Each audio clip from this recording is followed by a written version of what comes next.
Good morning, everybody. Hope you're doing fantastically well. It's Connor here, and we are back with the Room Mill as always. We're trying to do this every single day. If you want some bonus content, everybody, I will be trying to stick out 2 Patreon videos this week. I'm looking at Tuesday and Thursday, potentially Friday. So head on over there. The link will be in the description below. Nothing changes on the channel. Don't you worry. Just a bit of bonus content, and if you sign up, really helps me out. I've said this before. Don't want you guys to just become members and not get anything back. On this channel, what I want is for you to get something back, because I just feel that validates any sort of money that you put into the channel, and it's me giving something back to you as well, and really appreciating what you guys are doing for me. So listen, here we are, we're back with the Room Mill. Connor, shut up and get on with it. Well, guys, today it's more of a general chat, I think. There's chat about Florian Grillitsch, there's chat about James Garner, there's maybe a few updates on Junior Adamu, but overall, it's a general chat with you guys about what a massive week this is for Leeds United. We've got the Premier League fixtures coming out next week. We've got, in fact, guys, the Premier League fixtures are coming out in 3 days' time. I believe it's the 16th. Not only that, but we have the Australia tour coming around very soon now. I believe it's 5.5, 6 weeks. Everything's starting to become very real. Now, why is that relevant? Well, because Leeds need to start really building this squad now. It's fantastic what we've done so far, but we really need to start honing in on signings right now. And I think the only reason I'm very enthusiastic when it comes to Leeds, obviously because it's my club, but at the same time I'm very enthusiastic about it because Leeds still need everybody some serious additions, in my opinion, in this window. So we've already sorted a right back, we've already sorted a attacking midfielder, but there are so many bits and parts in that system that need to be developed on. And yeah, huge week for Leeds United. We know that obviously the international duty is over now. Several reports have indicated that Manchester City are said to be coming extremely strong for Kalvin Phillips as soon as the international window is shut. So essentially that means that it looks like Pep Guardiola and Khaldoon are going to be ringing the Leeds United phone, if they haven't done so already, trying to get in contact with Kalvin Phillips. There's various reports going around. There's reports suggesting that he's just bought a house in Leeds. There's also reports suggesting that he has just got rid of his personal chef because he's looking at a move to Manchester City. We have no idea what to believe. So yeah, it's all in... We don't know what's going on right now, but Leeds essentially need to be getting all of these parts sorted. If Kalvin Phillips is to go, is there a contingency plan? Is there a contingency plan for Raphinha? Is there a 1, 2, 3? I'm hoping so, and I think there will be, because I think it will be madness if Leeds United weren't to do so. Now, when we're coming on to the Room Mill, everybody, probably the big news story breaking today is Leeds were interested. Apparently, we were keeping tabs on James Garner at Manchester United. Obviously, he was on loan at Nottingham Forest last season. However, it looks like Manchester United are extremely keen for James Garner to be going back to Nottingham Forest next season in the Premier League. Obviously, he solidified his reputation there, and it looks like Erik ten Hag wants Garner to go back to Nottingham Forest, develop his trade a little bit, play with a little bit of familiarity when it comes to the players in and around him, and play with a little bit of confidence. And I imagine Garner has turned around to Erik ten Hag and said, look, if there is any club I'd want to go back to, it is Nottingham Forest. I want to keep Nottingham Forest in the Premier League. It's a shame because I think he'd have fit perfectly.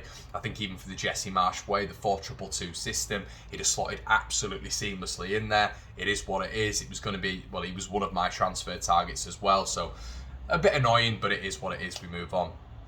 Talking about defensive midfielder Florian Grillitsch. Now, Florian Grillitsch is a Hoffenheim midfielder, 26 years of age, looks like he's going out of contract. This has been going on for about 6 weeks now. Allegedly, Leeds United talking to Florian and his representatives behind the scenes. So we'll have to wait and see with that one. It's going to be an interesting development. Florian's out of contract. He can play defensive midfield. He can play central midfield.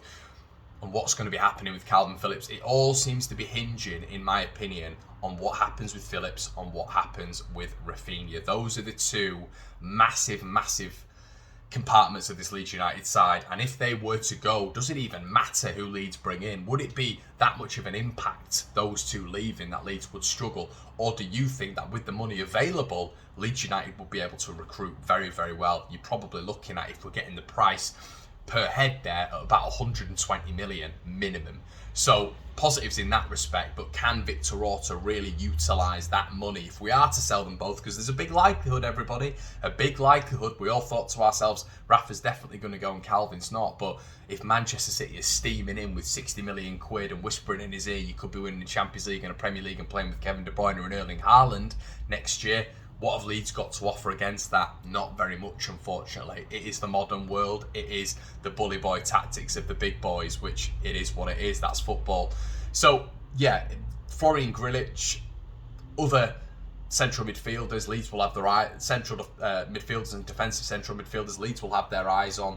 But for me, it really depends on what happens. I think Leeds' next move in that defensive midfield role is going to be absolutely fascinating, because if Leeds go out and get two in the next week or in the next couple of weeks, which can feasibly happen, bearing in mind Aston Villa signed, 2 players within one day. You know, transfers can move like that. That's going to be interesting. And we know as well with Marc Roca, a lot of people have been saying, Conor, what do you think about Phil Hayes' update?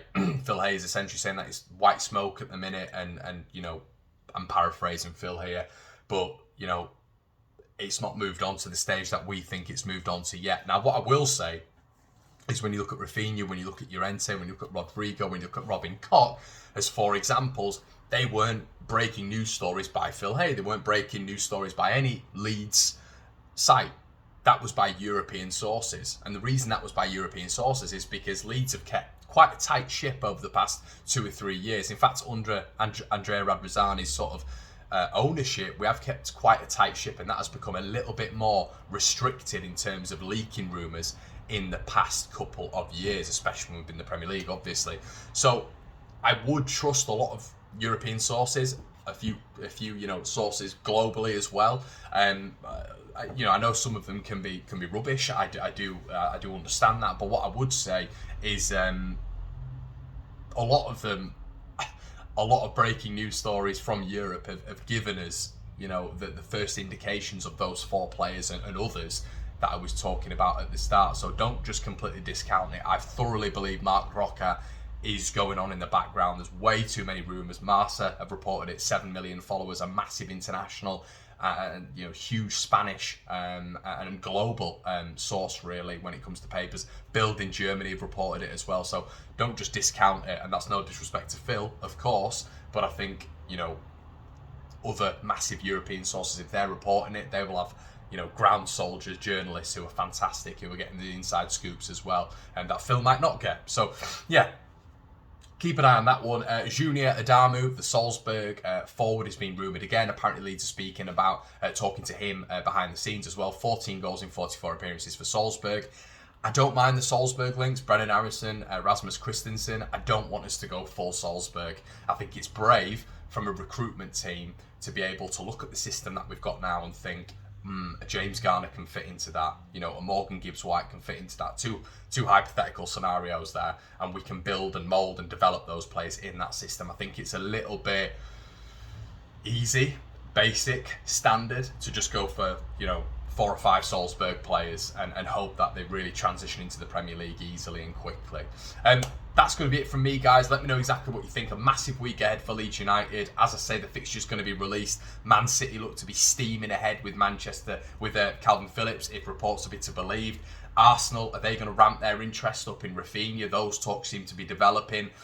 Is that going to amplify within the next week? We'll have to wait and see. Obviously, international duty is pretty much over for all of our boys now, so you would expect chat to really start developing. Let me know what you guys think. Check out the Patreon if you're interested in bonus content. Like, comment, subscribe, everybody, and I'll see you in a bit.